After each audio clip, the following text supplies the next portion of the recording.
తన స్వంత కుమార్తెపైనే హత్యాయత్నం చేసిన ఘటన. తిరుపతి జిల్లాలో చోటు చేసుకున్న సంచలన ఘటన. తన స్వంత కుమార్తెపైనే హత్యాయత్నం చేసిన ఘటన ఇప్పుడు తీవ్ర కలకలం రేపుతుంది. ఈ సంఘటన చోటు చేసుకుంది కేవిదిపురం మండలంలోని ఒక గ్రామంలో. వివరాల్లోకి వెళ్తే, సుమారు 5 నెలల క్రితం 18 ఏళ్ల బాలుడు 15 ఏళ్ల బాలిక ప్రేమ వివాహం చేసుకున్నారు. అయితే భర్త మరణంతో బాలిక తల్లి ఈ జంటతో కలిసి నివసిస్తోంది. అయితే కొన్నాళ్ళుగా ఆ తల్లి, అంటే 40 ఏళ్ల మహిళ, తన అల్లుడితో వివాహేతర బంధం పెట్టుకుంది. శుక్రవారం రాత్రి తన కూతురు పక్కన ఉండగానే ఆ తల్లి అల్లుడు పెళ్లి చేసుకోవాలని ప్రయత్నించారు.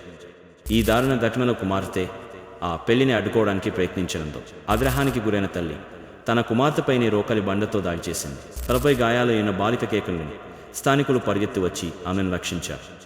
తర్వాత ఆ గ్రామస్తులు అత్త అల్లుడిని పట్టుకుని పోలీసులకు అప్పగించారు.